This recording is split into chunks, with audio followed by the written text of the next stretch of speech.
Hello guys, welcome my blog. आज चाहिँ यहाँ पानी परेर रुद्रो भएछ हो। म चाहिँ ड्युटी चाहिँ जाँदैछु। ब्लग बनाउनु पनि सरम लाग्छ हो, मान्छेले हेर्छ के गर्दैछ भनेर कि मान्छे देख्ने बित्तिकै फोनको क्यामेरा बन्द हो। घाम छ नि त पुरा, त्यसले गर्दा लगाएको। तर आज त पानी परेर हल्का शीतलै छ, नभए अरू बेला त हिँड्नु सक्थेन। यहाँ तरेर जानुपर्ने कस्तो ठुलो नदी बग्दैछ।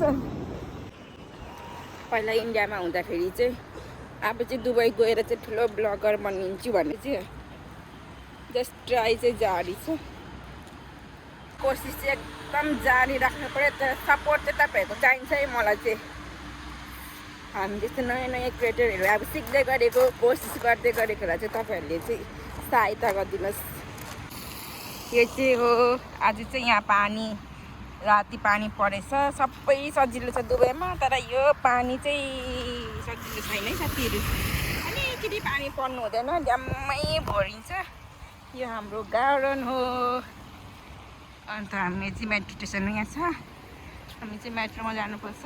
दुईवटा स्टेसन छेउमै छ, तर हिँड्नु चाहिँ पर्छ र मात्रै। त्यो चाहिँ यहाँ चाहिँ हल्का घाम लागेको छ, किनकि राति पानी थियो नि त, त्यसले गर्दा कम पानी छ आज चाहिँ। किनकि राति पानी थियो नि त, त्यसले गर्दा चाहिँ कम्ती घाम लागेको छ। यहाँ हेर्नु पानी बगेको।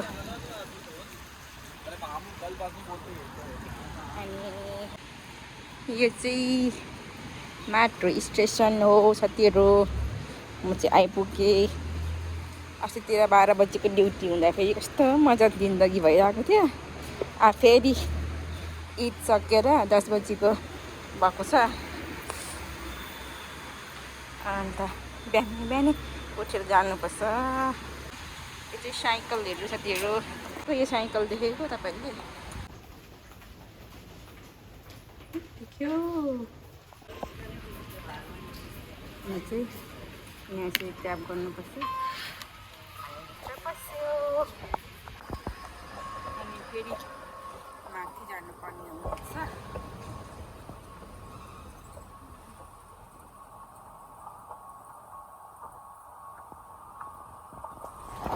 3 मिनट रहेछ मेट्रो आउनुको लागि चाहिँ साथीहरू।